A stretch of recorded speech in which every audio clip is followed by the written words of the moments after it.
Hello and welcome to Vantage This Week, a show where we recap the highlights of the week gone by. In India, the rupee slipped to a record low this week. It briefly crossed 91 to the US dollar.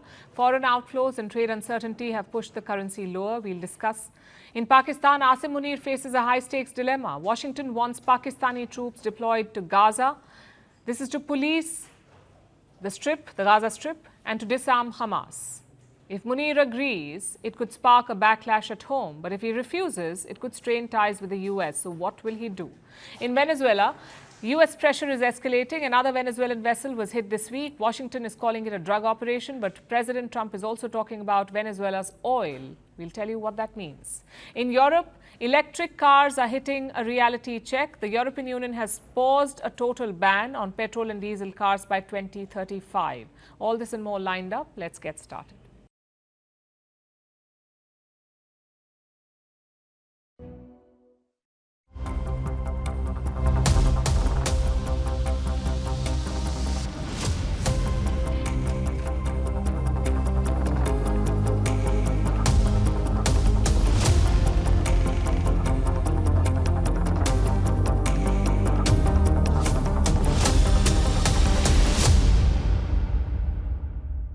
The Indian rupee continues to slide. It's been falling for 4 straight days now. Today, the rupee dropped below 91 to the US dollar, meaning 1 US dollar was worth 91 Indian rupees, and that is a historic low. Through the day today, the rupee hovered near the 91 mark. It ended with a slight recovery and settled at 90.92. So what's the trigger for this slide? The demand for the US dollar has gone up. Importers are bracing for the long haul. They're hedging. They're buying US dollars in advance. This is to protect themselves from a falling rupee in case the Indian currency weakens further. They're buying more dollars. And at 91, the rupee slide is hard to ignore. It has also triggered speculation. The question is, will the Reserve Bank of India step in? That's India's central bank, the RBI. Will it intervene and stem the slide? So far, it hasn't. The RBI has not made any major public moves, but there are signs that this could change. In fact, it may already be happening. Some reports suggest the RBI has started intervening again and that it has sold some dollars to defend the rupee.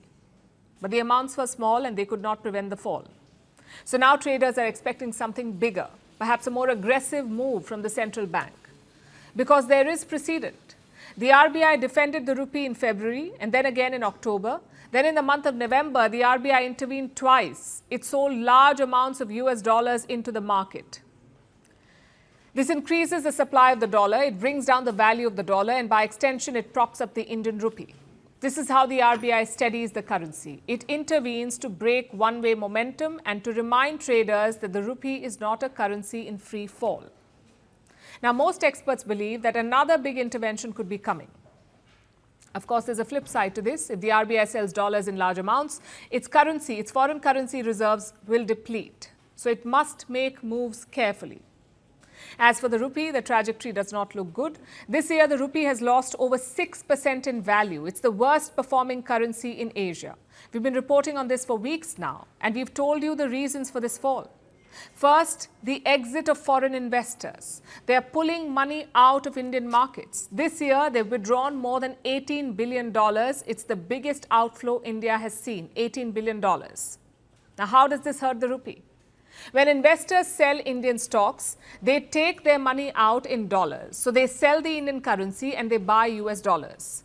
This drives up the demand for the dollar and it pushes the rupee further down. So that's the first hit. The second factor is the trade deadlock. The US has imposed steep tariffs on Indian goods. Despite multiple rounds of talks, there is no trade deal between India and America. And no deal means no relief. So Indian exports face 50% tariffs in the United States. That means Indian exports become expensive for American consumer. Now, when things cost more, people buy less. So India sells fewer goods and earns fewer dollars. But India needs dollars for imports. India needs dollars to buy things like oil, electronics, and fertilizers. And that leads to a problem. India needs dollars, but fewer dollars are coming in. And when something is needed a lot, but not available much, it becomes costly. So each dollar becomes more expensive and the rupee becomes weaker. A trade deal could arrest this slide. India and the US say they are close to a deal. The leaders spoke last week. Prime Minister Modi and US President Trump had a phone call. Top American trade officials also visited India, but there was no breakthrough, no announcement. So there's a lot of speculation around the stalled trade deal, and this has made traders even more nervous. The government on its part says, look at the larger growth story. Finance Minister Nirmala Sitharaman addressed the parliament. She pointed to India's latest GDP numbers. India grew at 8.2% in the last quarter. Credit ratings agencies have upgraded the Indian economy. The minister highlighted all of this and took a dig at President Trump. Trump said India is a dead economy. What is the central government saying? Sir, while the global growth is 3.2%, India is growing at 8.2% last quarter, becoming the fastest major economy. Can a dead economy grow at 8.2%? Can a dead economy get credit rating upgrades? So constantly looking at someone and saying, oh, he said that, what is it, what do you want to say? Numbers are saying it, sir. The finance minister says India's fundamentals are solid, there is growth, there is demand, and the world is taking note. But of course, there are risks too. The rupee slide cannot be ignored. At this rate, it will hit our pockets. Imported goods will cost more. From fuel to phones to laptops to foreign education, all of it will cost more. A weak rupee will make everything expensive. Right now, inflation in India is well under control, so there is no need to panic. What we need are calculated moves and careful interventions.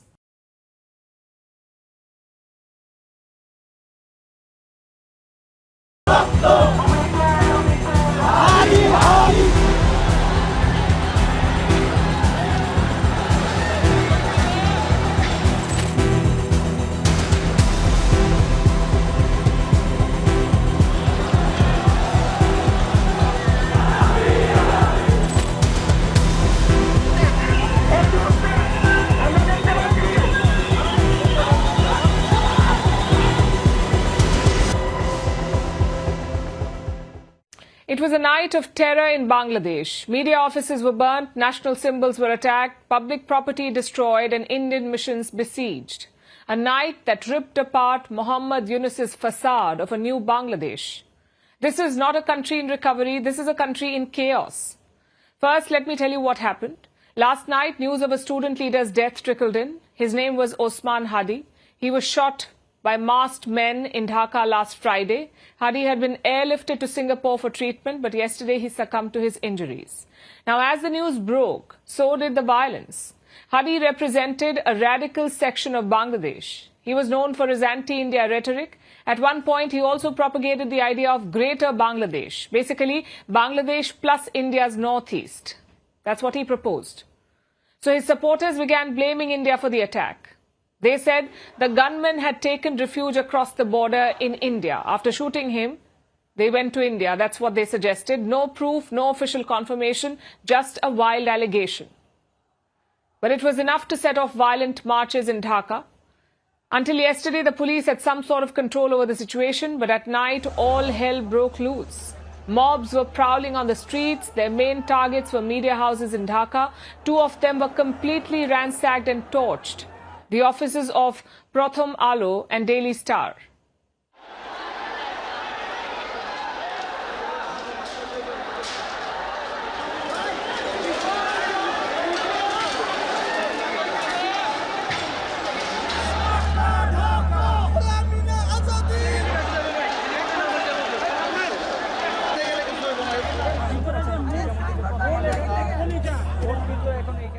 Those are not just buildings on fire. Those are the foundations of Bangladesh smoldering.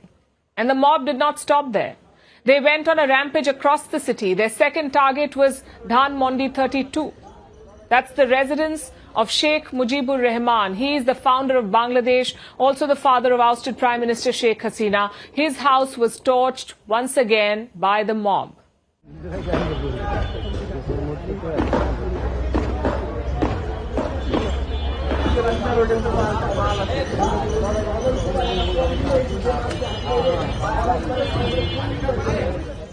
This mob is not just violent, it is revisionist. It is rewriting the core tenets of Bangladesh. Just consider what they are doing at Dhaka University. The university's main hall was called the Sheikh Mujib Hall. Overnight, radical student groups renamed it, and now they're calling it the Shahid Osman Hadi Hall. Even Bengali culture is being targeted, the biggest example being Dhaka's Chaya Knot. This is a building dedicated to Bangladesh's culture and art.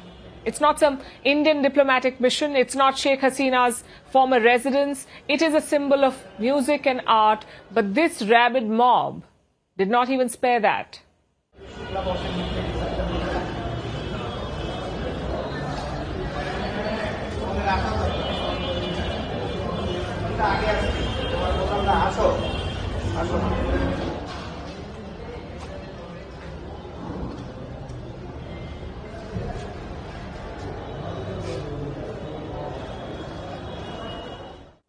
At least one lynching has been confirmed. A Hindu man was killed.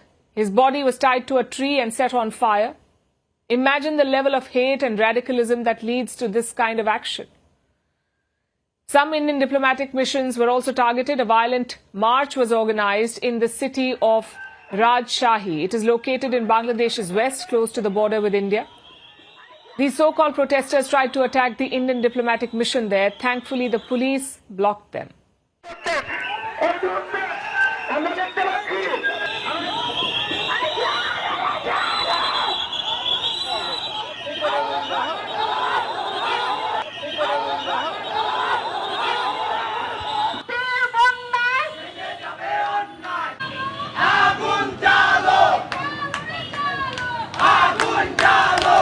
The events of yesterday and today make one thing clear. Nobody is safe in Bangladesh.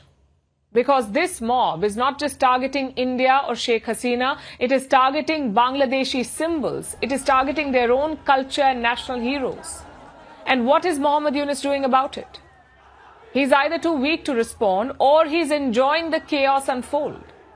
Yesterday night, Yunus addressed the nation. He once again blamed Sheikh Hasina and her supporters. I want to state clearly that Usman Hadi was an enemy of the defeated forces of fascist terror. Any attempt to silence his voice to intimidate revolutionaries will be decisively resisted. The country's march toward democracy cannot be halted through fear, terror, or bloodshed. Hasina is living in exile in Delhi. Her party has been banned in Bangladesh. Her supporters have been jailed or lynched. Yet who is Yunus blaming for this chaos? Those same pro-Hasina forces. Who is he trying to fool here? Is Mohammed Yunus saying that Sheikh Hasina's men are burning her own father's residence? Or attacking the missions of India, which is the country that is hosting her? It makes absolutely no sense.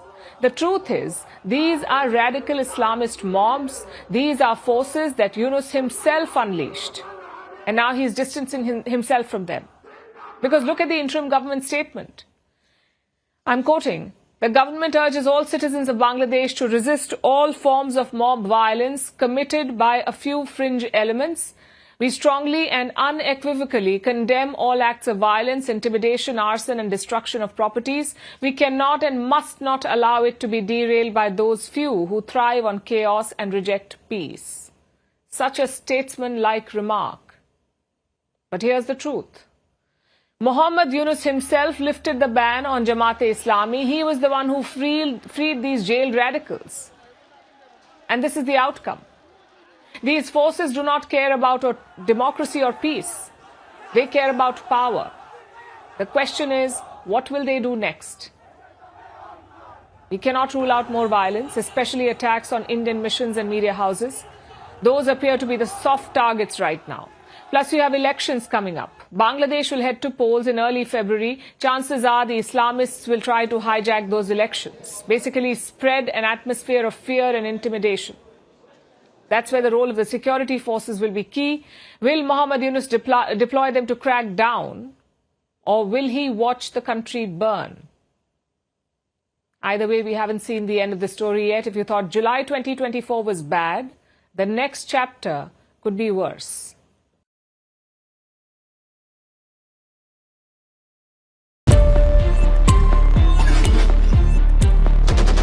That's going to be next.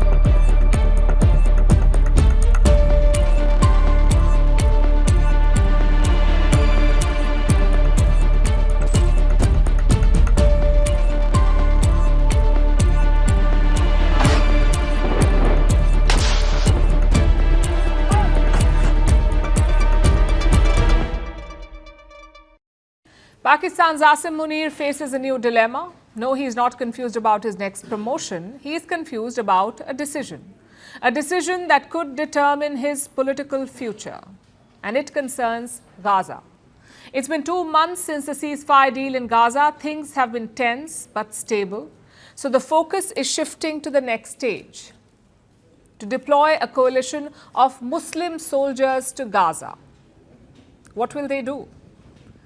Disarm Hamas and restore law and order. That will be their mission. And this is where Pakistan comes in. US President Donald Trump is pushing Pakistan to join this force. He wants Pakistani soldiers to police Gaza. Just one problem though. Asim Munir is reluctant. He does not want to send Pakistani soldiers to disarm Hamas. Reports say he will fly to Washington in the coming weeks. He will meet US President Trump for the 3rd time. That's the 3rd meeting in 6 months. And in that meeting, Trump is expected to raise Gaza again. But why is the US insisting on Pakistan? And why is their army chief Asim Munir reluctant? Let's answer the first question first. Why is Trump looking at Pakistan? For 2 reasons. One, the size and nature of the army. Pakistan has some 654,000 soldiers. That's way more than any country in West Asia. 654,000 soldiers. Saudi Arabia has around 200,000 soldiers. The UAE has around 65,000 and Qatar has around 22,000 soldiers. The only other possibilities where you'll find a sizable number of Muslim soldiers are Turkey and Iran. Iran, of course, is off the table, and Israel has vetoed Turkey's participation. Plus, Pakistan soldiers are experienced. Yes, they've lost all the wars they fought, but at least they fought wars. And even losing counts as some sort of battlefield experience. That could come in handy in Gaza. Which brings us to the second reason why Trump wants Pakistan. Asim Munir is seen as Trump's man. The US president hosted him for a one-on-one meeting in June. That too without any civilian leaders from Pakistan. So chances are Trump feels confident asking Munir, but Munir is not keen to send his soldiers. The question is why? And again, I'll give you 2 reasons for this. One, it could be a military nightmare. Pakistan's job would be to disarm Hamas fighters. These are battle-hardened men. They are fresh after 2 months of ceasefire. What if they refuse to disarm? Pakistan could get drawn into a fight against Hamas, and that's something Islamabad does not want. We are not ready for that. This is not our job, but of the Palestinian law enforcement agencies. Our job is peacekeeping, not peace enforcement. As per my information, if it will include disarming Hamas, then even my Indonesian counterpart has informally expressed his reservation. Secondly, it would be an unpopular decision in Pakistan. You see, Pakistan is overwhelmingly pro-Palestine. Around 91% of their people sympathize with Gaza, only 2% align with Israel. Public opinion is usually a non-issue for Asim Munir, but in this case, it could backfire spectacularly because Pakistan has strong Islamist parties that oppose the US and oppose Israel. They may not have a lot of seats in Pakistan's sham parliament, but on the streets, they can mobilize tens of thousands of people, and Asim Munir cannot afford that. Certainly not right now. As we speak, he's facing a stiff challenge from former Prime Minister Imran Khan. His condition in jail is back in the news. Yesterday, his sister tried to visit Imran Khan in prison, and once again, the authorities refused to let her go. So hundreds of his supporters gathered in Rawalpindi, including senior leaders of his party, the PTI. That's the Pakistan Tehreek-e-Insaf, that's Imran Khan's party. They protested outside the Adiala jail, the jail where Imran Khan is being kept. The army responded with a violent crackdown. They fired water cannons to repel the protesters. And remember, Imran Khan has directly blamed Asim Munir for his imprisonment. So if Munir joins the Gaza force, Imran Khan will capitalize, his party will hit the streets in protest, and Asim Munir could face a new coalition of powers, Imran Khan plus Islamists, which is why he's in a fix. So which way will he go? If he turns down Donald Trump, he could lose an important ally, an ally who could help his economy and his military. But if he agrees to Trump, he could face a rebellion at home. There are no easy choices here, But then again, Munir can only blame himself.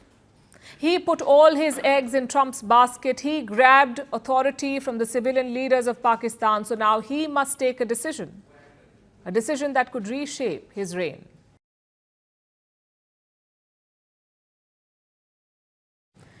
Now let's bring you an update from Australia from the terror attack at Bondi Beach in Sydney. The investigation is picking up. We know more about the attackers now. Sajid and Naveed Akram, a father-son duo. They carried out the massacre on Bondi Beach. The father, Sajid, is an Indian national. He was born in Hyderabad. He still holds an Indian passport. His son Naveed was born in Australia. He is an Australian citizen. Together, they traveled to Mindanao in the Philippines. This was just weeks before the attack. And this detail is crucial because Mindanao in the Philippines is a known terror hotspot. Investigators believe that the two terrorists may have been radicalized there. Here's a report. The Sydney terror attack continues to shock Australia. And now we know more about the men behind it. The shooting at Bondi Beach left 16 people dead. It's the worst mass shooting in Australia in nearly 30 years. Two men were behind it, a father and son, Sajid and Naveed Akram. Sajid Akram was 50. His son Naveed was just 24. Both lived in Sydney. But their roots go beyond Australia. Sajid Akram was born in Hyderabad, India. He moved to Australia in 1998, nearly 27 years ago. He married a European origin woman and settled in Sydney. He still holds an Indian passport. His children, including Naveed, were born in Australia. They are Australian citizens. So what we have here is an Indian national father and an Australian-born son. Together, they are accused of carrying out a terror attack in Sydney. Police say the shooting was inspired by ISIS ideology, a homegrown attack, but driven by global radicalism. Sajid ran a fruit shop in the suburbs. Naveed worked as a bricklayer. They lived in Bonnyrigg, a quiet suburb in West Sydney. They blended in, stayed under the radar, but behind closed doors, they were radicalizing. Police say they weren't part of any wider terror group. No handlers, no money trail, just two men plotting in silence. And that's what makes this case so chilling. But there were signs. Naveed was flagged back in 2019. He had links to two other men who were later convicted in a terror case. At the time, he didn't seem like a threat. The case was closed. Now, that decision is being questioned. The turning point may have come this year. In November, the Akrams flew to the Philippines. They entered the country together. Sajid used his Indian passport. Naveed used his Australian one. They said they were heading to Davao, on the island of Mindanao. That's a region with a long history of Islamic insurgency. It's where ISIS-aligned groups once seized an entire city. The Akrams stayed there for nearly a month. They left on November 28th and returned to Sydney. Officials now believe this trip was key. They may have been trained or radicalized there. It would appear that there is evidence that this was inspired by a terrorist organisation, by ISIS. Now, some of the evidence which is being procured, including the presence of Islamic State flags in the vehicle that has been seized, are a part of that. Radical perversion of Islam is absolutely a problem. It is something that has been identified globally as a problem as well. ISIS is created by an evil ideology that has been called out, not just by the Australian government, but globally as well. Back home, the planning began. They chose their moment carefully. The attack was carried out during Hanukkah, a Jewish holiday. Their targets were Jewish Australians. They opened fire on a crowded walkway.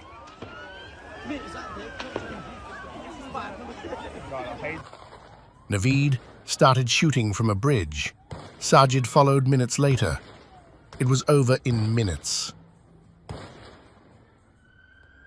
16 people killed, dozens wounded, an entire country stunned with the global spotlight on Australia.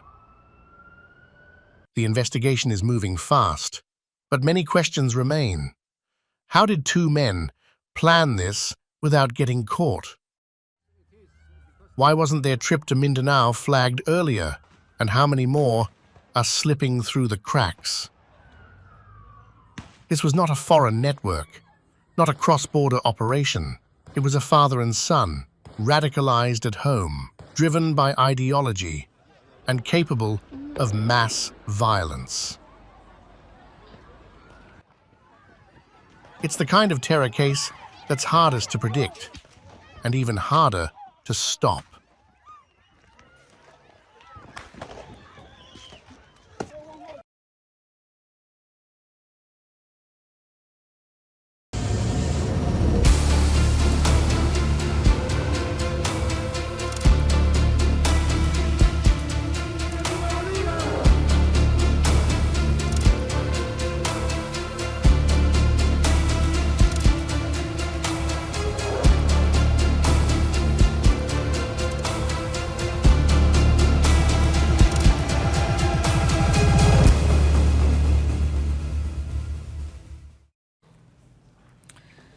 It's always about oil, isn't it? You can study the complex motives, you can debate the geopolitical possibilities, but at the end of the day, it is always oil. That's the story in Venezuela. US President Donald Trump is ramping up the pressure. Yesterday, another Venezuelan boat was hit. As always, the US is calling it a drug boat. They say 4 narco-terrorists were killed.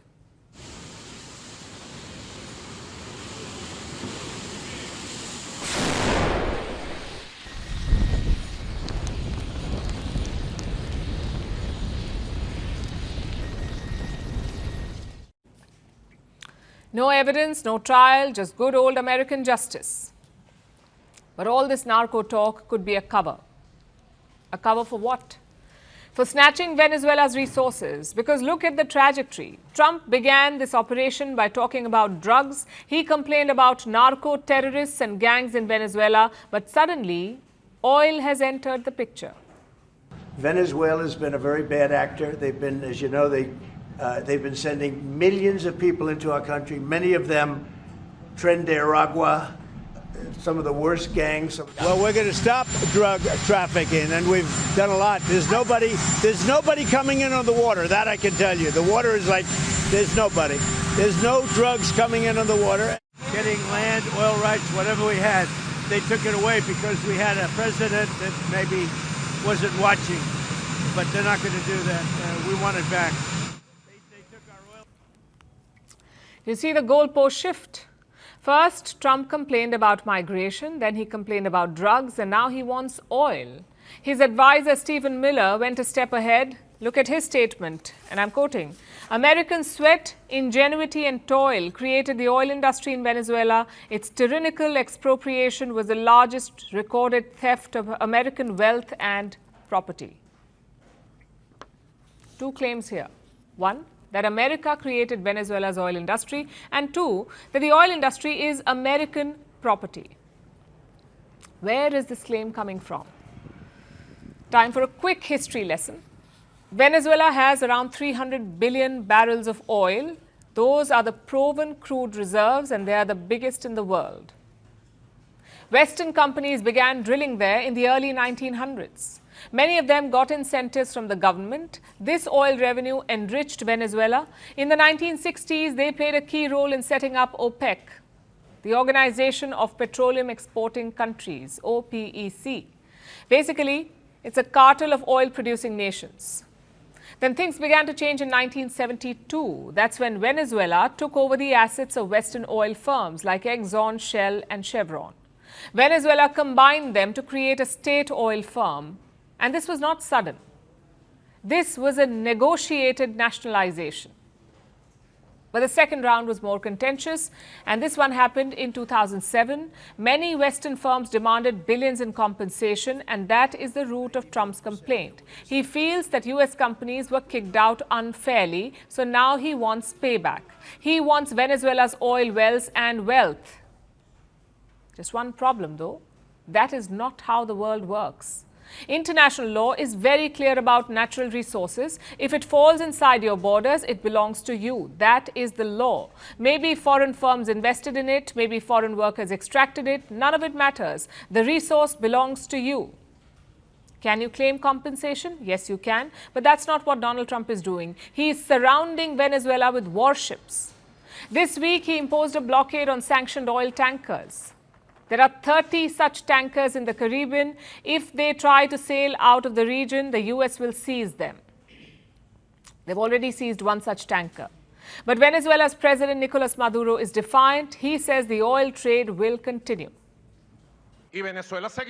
Trade in and out will continue. Our oil and all our natural wealth that by the Constitution and Bolivar's legacy belongs, our wealth, our land, and our oil, to its only legitimate owner, which for centuries and centuries has been our sovereign people of Venezuela, the absolute owner of the land, subsoil and all its wealth.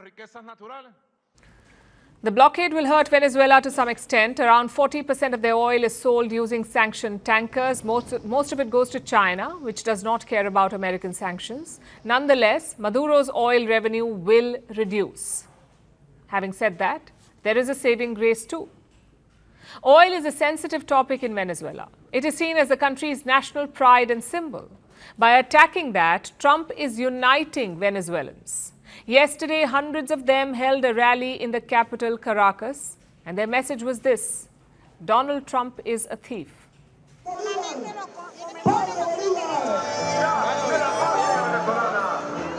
peñeros, a pescadores en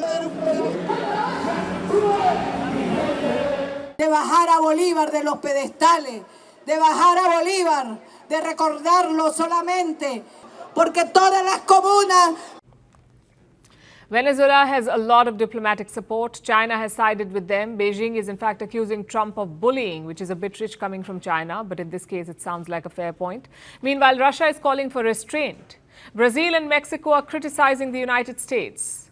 The thing is, these are all words of support. They cannot defend Venezuela against American firepower. So the ball is certainly in Trump's court.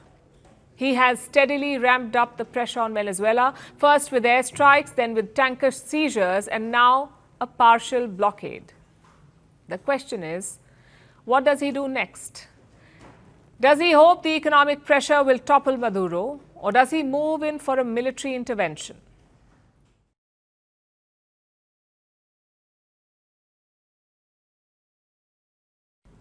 Let's talk about the war in Ukraine. A high-stakes meeting is lined up this weekend. Top officials from the US and Russia will meet in Miami. But ahead of that, Vladimir Putin has fired the first shot. The Russian president has delivered a fiery speech. He says Russia will not back down. He mocked European leaders, calling them, and I'm quoting, little pigs.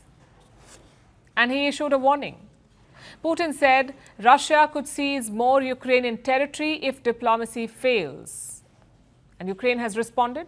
President Zelensky is urging Europe to act fast. He wants Brussels to seize Russian assets and to send more support to Ukraine.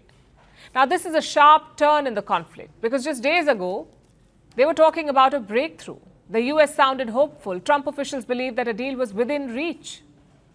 In fact, they're meeting a Ukrainian delegation in Washington tomorrow. But Putin's message tells a different story. There is no deal yet. Most likely, Washington knows that, because reports also say that the US is now preparing for a breakdown in talks. They're drawing up fresh sanctions just in case. There's a new warning from Moscow, and it comes just days before a crucial meeting. The United States and Russia are expected to hold talks in Miami this weekend. Ukraine will be the top item on the agenda. But ahead of that, Russian President Vladimir Putin has launched a scathing attack. He's lashed out, not just at Kyiv, but at Europe too. Putin called European leaders little pigs. Yes, that's the phrase he used at a public defense meeting in Moscow. Everyone expected they would destroy Russia in a short period of time, tear it apart. The European young pigs immediately joined the efforts of the previous US administration seeking to profit from the collapse of our country, to reclaim what had been lost in previous historical periods, to take revenge. As it has become obvious to everyone, all these attempts and destructive plans against Russia have failed, completely failed. Все эти попытки и все эти деструктивные планы в отношении России полностью провалились. And he didn't stop there. Putin issued a fresh threat. He said, unless the West comes to the table, Russia will expand its military campaign. More Ukrainian territory could be seized. Все полагали, the words were sharp, and the timing was strategic. Putin made these remarks at Russia's annual defense ministry meeting. He said, Moscow is advancing on all fronts, and warned that if diplomacy fails, Russia will use force. He also attacked the West's role. Putin said, Europe is fueling tensions, that it is creating hysteria by warning of a possible Russian strike on NATO. He accused Western leaders of deliberately whipping up fear, and he claimed they want to destroy Russia. That's not all. Putin made it clear the Kremlin sees this war as far from over. He said, the goal remains the same, to reclaim what Russia calls historical lands. That includes Crimea, the Donbass, large parts of Kherson and Zaporizhia, and other occupied territories. Today, Russia controls nearly 19% of Ukraine. Moscow has already claimed these areas as Russian territory. Ukraine rejects this claim. So does most of the world. But Russia insists it will not back down. What about Ukraine? From Kyiv, President Zelensky has made an appeal. He urged Western allies to show that Russia's war will not succeed. He's also asked the European Union to use $250 billion in frozen Russian assets. That money could be used to fund Ukraine's war effort. Meanwhile, the United States is preparing more sanctions. Officials are looking at new options if Russia rejects peace talks. These could target Russian oil traders, shipping companies, and vessels in the so-called shadow fleet. Basically, any entity helping Moscow export oil in violation of sanctions. But the real test begins this weekend. American and Russian officials will meet in Miami. According to Politico, the talks will focus on Ukraine. No details have been released yet, and expectations are low. But the fact that a meeting is happening is itself notable. It comes amid rising tensions, Putin's fresh threats, and a stalled front in Ukraine. The big question is this: will these talks lead to a breakthrough, or is this just a pause before more escalation? The Russian president, as always, has left everyone guessing.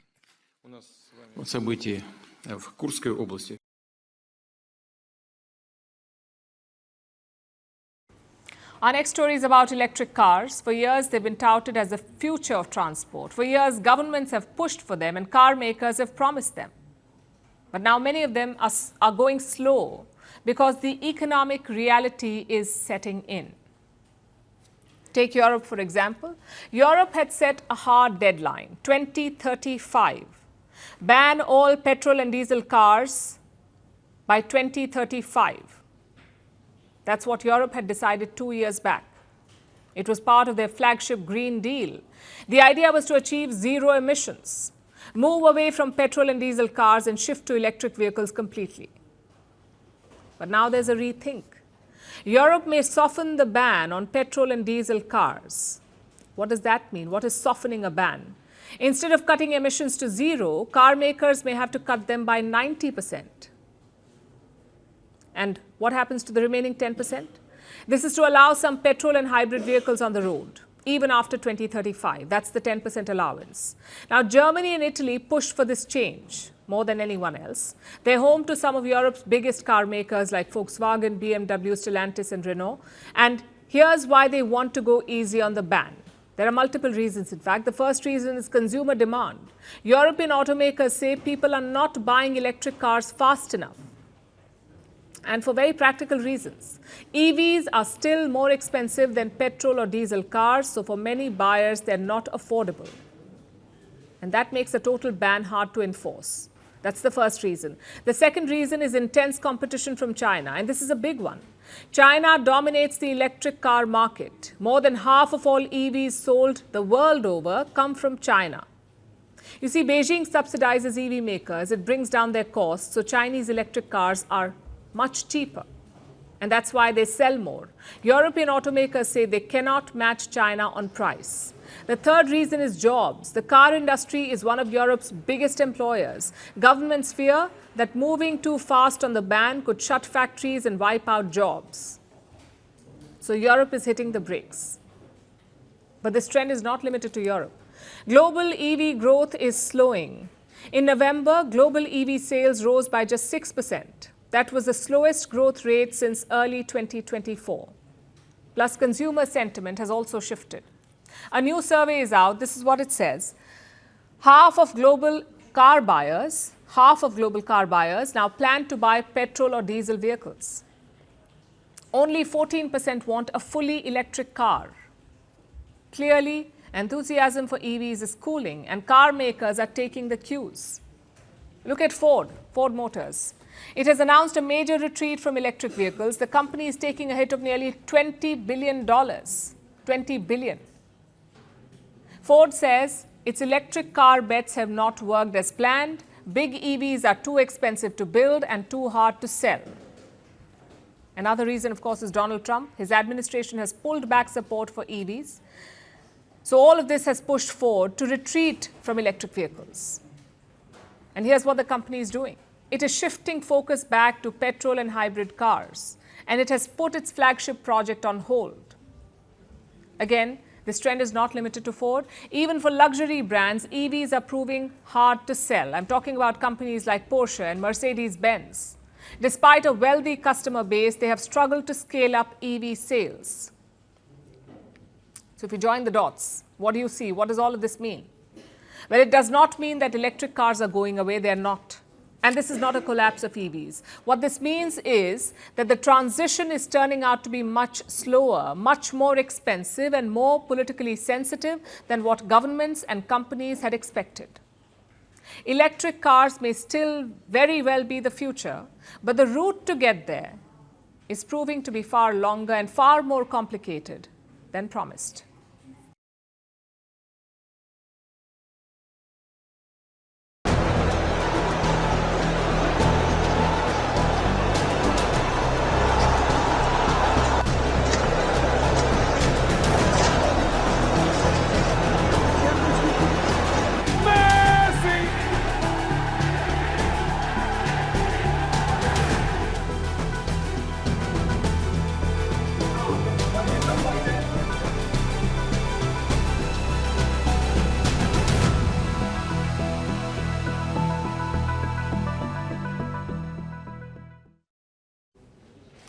The Salt Lake Stadium in Kolkata is no ordinary stadium. It is the largest football stadium in India and the second largest in the world. It can accommodate more than 85,000 people, and on Saturday morning it was packed to the brim. Not for a football match, but for a meet and greet. A meet and greet with one of football's greatest players, Lionel Messi. This weekend, the Argentinian superstar kicked off his GOAT tour in India. GOAT stands for the greatest of all time, G-O-A-T. The tour began on Saturday in Kolkata. The choice was obvious. This is a city that lives and breathes football. It stops for derby matches. It has neighborhoods rooting for Brazil and Argentina during the World Cup, which is why it was the first stop to showcase India's love for football. The city even unveiled a statue of Messi, a 70-foot tall statue. It did not look much like him to begin with, but that was not even the biggest of the problems. Soon, thousands of fans turned up to see the star. They paid a lot of money for it, from 4,000 rupees to 12,000 rupees per ticket. It's almost up to $130 US. Some paid more on the black market. Now, for context, this is more than half of what many Indians earn in a week. Some people flew across the country. Some stood in line for hours. Some even showed up on their wedding day just to see their footballing idol. सबको पता है कोलकाता में Messi आने वाला है. मेरा शादी है आज, शादी छोड़ के आए. उसके बाद भी मतलब एक्सपेक्टेशन फुलफिल नहीं हुआ. हाँ, उनका प्रेजेंस हम लोगों को अच्छा लगा, मेरे को अच्छा लगा, प्रेजेंस ही बहुत है मेरे लिए. लेकिन मतलब वो दूर से उतना मतलब एक्सपेक्टेशन नहीं था, इतना खराब एक्सपेक्टेशन नहीं था. They barely got a glimpse of him because Messi walked out surrounded, not by footballers, not by children, not by players from the city's legendary clubs, but by a moving fortress of politicians, officials, celebrities, their families, their entourages and their phones. Anyone could have pretended to be Messi there, and you wouldn't know at all. He was a blur behind shoulders, a head bobbing between blazers. The minimum ticket was 5K. And why were the VVIPs around Messi? We couldn't even see him. We couldn't even get a glimpse of him. So why was this scripted? I don't know. Why weren't the police taking action? I don't know anything. Everyone was furious. Everyone was very furious. I have nothing to say. I need Shatadru to give us the answer. We want the refund. We want the refund. 10 minutes later, Messi was gone. Some say it was less than 10 minutes, and it's not clear why he left so soon.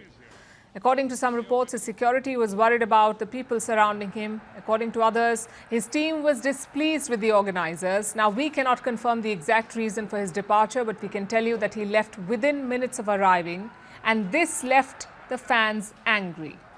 The dream is here. Leo Messi in Kolkata again. And the love that everybody has for him. कभी खेले नहीं, लेकिन वो भी छाए हुए थे यहाँ.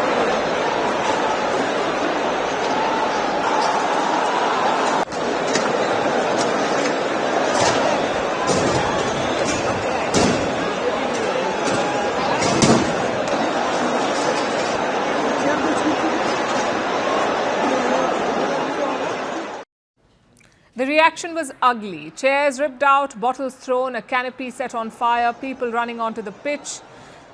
These were images that flashed across global media. West Bengal Chief Minister Mamata Banerjee apologized. The organizer has been taken into police custody. And let's be absolutely clear here, vandalism is not protest. Breaking a stadium is not justice. Anger may explain it, but it does not excuse or justify this behavior. No heartbreak gives you the right to destroy public property or endanger lives. Also, that's not the only issue here. The Kolkata leg was a mess. From there, Messi went on to Mumbai, Hyderabad and finally to New Delhi. His tour ended today in the national capital. Hyderabad went smoothly. Mumbai was like any other large-scale event. Delhi was delayed by fog but orderly. At least you could see him in the stadium amid all the smog. In all these events, Messi smiled. He juggled a ball, he signed jerseys, children played, photos went viral. It was all executed, you could say, better than Kolkata, and yet it felt a little odd. In Hyderabad, the government got flack for spending crores on this event, only for politicians to miss a pass. In Mumbai, fans booed the people surrounding Messi. They questioned why film stars were being felicitated in the middle of this. In most cities, Indian footballers were sidelined. Take Sunil Chhetri, for example. He is arguably India's best footballer. He posed with Messi. But the image was drowned in a sea of selfies with VIPs and political meet and greets. Everyone was holding up their phone as if this was their last chance at immortality. Also, a quick reality check here. Everyone said that Lionel Messi was going to play a match. Messi was never going to play here. His left foot is reportedly insured for $900 million. That foot is basically a national asset. It has better security than most airports. You don't risk it in a friendly. And Messi does not enjoy noise. He doesn't enjoy chaos. He enjoys one thing, and that is football. The only moments he looked truly happy were when a ball appeared without a press release, when a kid tried a nutmeg and got away with it, when nobody was dragging him into a frame to prove proximity to power. So I guess the question is, what was this GOAT tour about? It was definitely not a football tour. It was a photo tour, a who stood where tour, a very expensive selfie Olympics. Corporates paid crores, VIP packages sold out, stadiums full of people, and in the end, India did not put Messi in the spotlight, it put the spotlight on itself.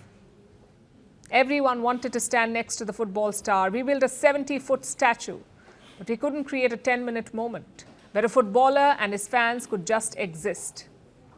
Messi came, Messi smiled, Messi left, and 85,000 people went home with photos of a blurry glimpse of his hair. Because in India, even the GOAT can get lost in the crowd of VIPs.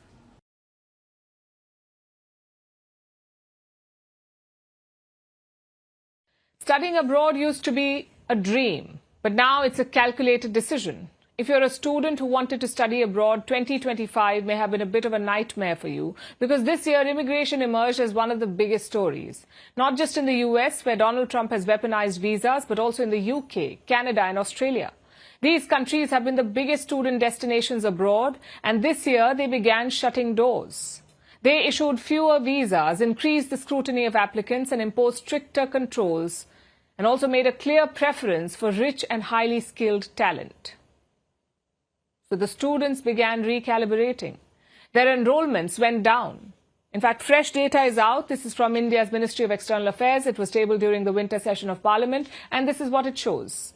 Currently, more than 1.8 million Indian students are studying overseas. This is across 153 countries. Out of these, 1.2 million are enrolled in universities or higher education courses. 1.2 million. Now, this number is lower than last year. Last year, in 2024, over 1.3 million students were enrolled. That means university-level enrollments have dropped. Fewer Indian students are heading out. And what is driving this decline? Well, one of the major reasons, of course, is visa rejections. And we'll start with the United States here. The US issues an F1 visa for students. This year, Indian students received fewer F1 visas. They were down by more than 43% in the first half of 2025. And that's a big fall, 43%. India has been the top recipient of F1 visas since 2021, but this year has changed that. The US government is tightening immigration rules. There are more checks. Visa appointments are being cancelled. Even social media profiles of applicants are being scrutinized. And a similar story is playing out in Canada. In 2023, Indian students received nearly 150,000 study permits. In 2024, that number dropped to around 76,000. And this year, the fall was even sharper. This is for Canada. Less than 10,000 permits were issued in 2025. And this is between the months of January and August. That's a drop of more than 90% in 2 years.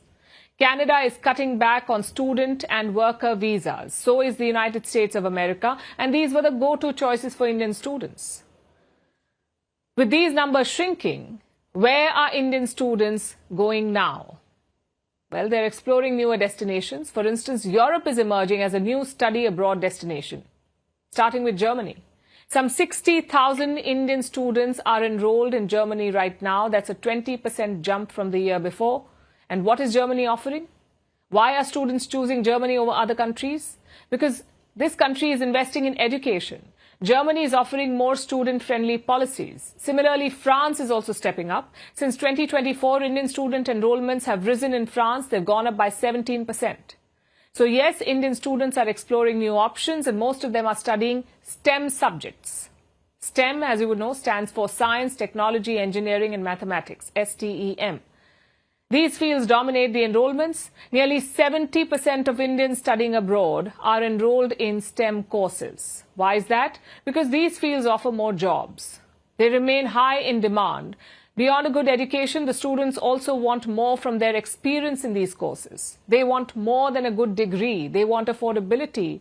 They want post-study work opportunities. Better job prospects, basically.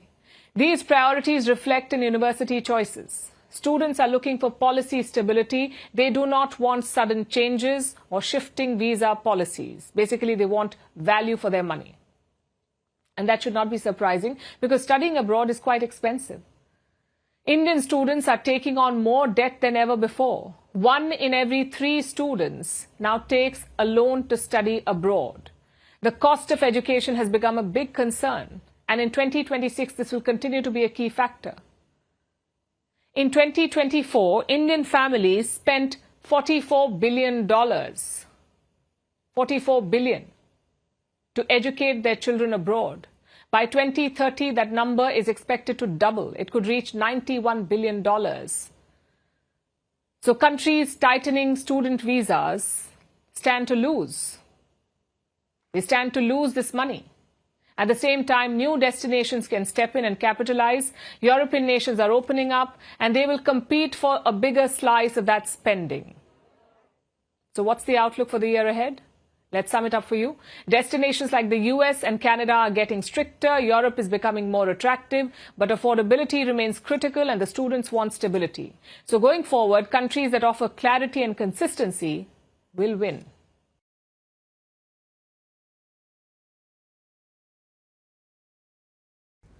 For our last story, let me start with a number that might surprise you. India will spend nearly $6 billion on sneakers by 2030. $6 billion. In 2024 alone, Indians bought sneakers worth around $3.9 billion. By 2030, that number could rise to $6 billion. That's a growth rate of over 5% every single year. And here is the twist. For decades, almost all of that money went to foreign brands, the likes of Nike, Adidas and Puma. But today, there's a shift happening in the market. Indian homegrown sneaker brands are on the rise. So how did we get there? Why are Indian sneaker brands suddenly exploding? And why are Indians choosing homegrown versions or homegrown sneakers over international brands? Tonight, we'll break it down for you, starting with how we got here. For most of India's history, shoes were simple. Formal shoes for work, sports shoes for exercise, and sandals for everything else. Sneakers did not exist as a category of identity. But over the last 10 to 15 years, 3 things have changed. 1, there's been urbanization. 2, a shifting work culture. And 3, the effect of social media. Sneakers stopped being footwear, they became content. Streetwear went mainstream. By the early 2020s, sneakers made up nearly 1/4 of India's entire footwear market, and that's a massive chunk. So here's where things get interesting. A typical lifestyle sneaker from a global brand costs around 10,000 to 20,000 rupees, 10 to 20,000. Limited editions go much higher. For most Indians, that is not affordable. It's not a random impulse buy. So 2 parallel markets emerged. Market 1 consisted of expensive, high-aspiration global brands. Market 2 included low-price, low-aspiration, unbranded shoes and counterfeits. In fact, first copy sneakers are priced at around 1,000 rupees. They still make up nearly 90% of the market, 90.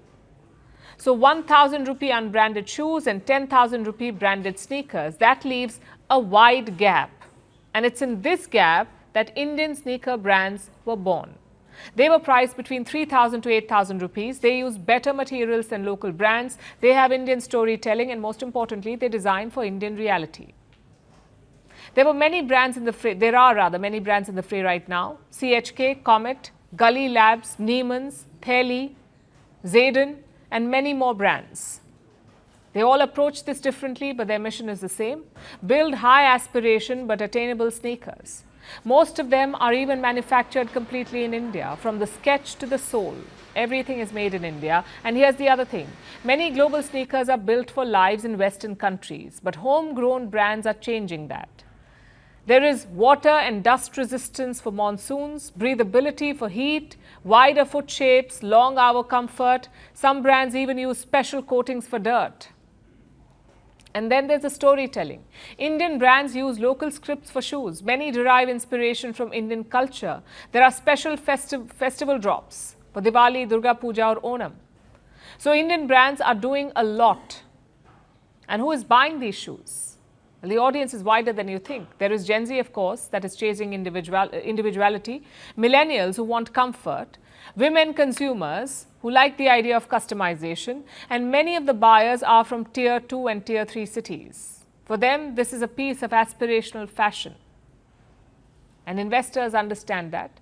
Made in India sneaker brands have attracted significant funding in 2025, over $10 to $15 million across key players. So what's next?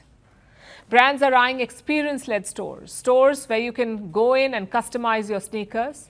There's also the focus on sustainability. International collaborations are the talk of the town, but the ultimate goal is to go global, to export the Indian-made sneaker culture.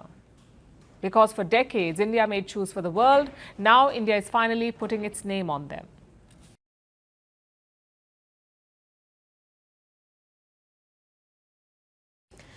Now let's talk about the one joke that comes back every year. Delhi's air, the AQI is poor, which is government language for please don't breathe too deeply. Official monitors say it's near 500. International monitors say it's around 800. Breathing this air is like smoking 43 cigarettes a day, which means Delhi is the only city where non-smokers still finish a pack by lunchtime. So naturally, the internet did what it does best. It made memes, because when you can't see the sun, you might as well see the jokes. Take a look.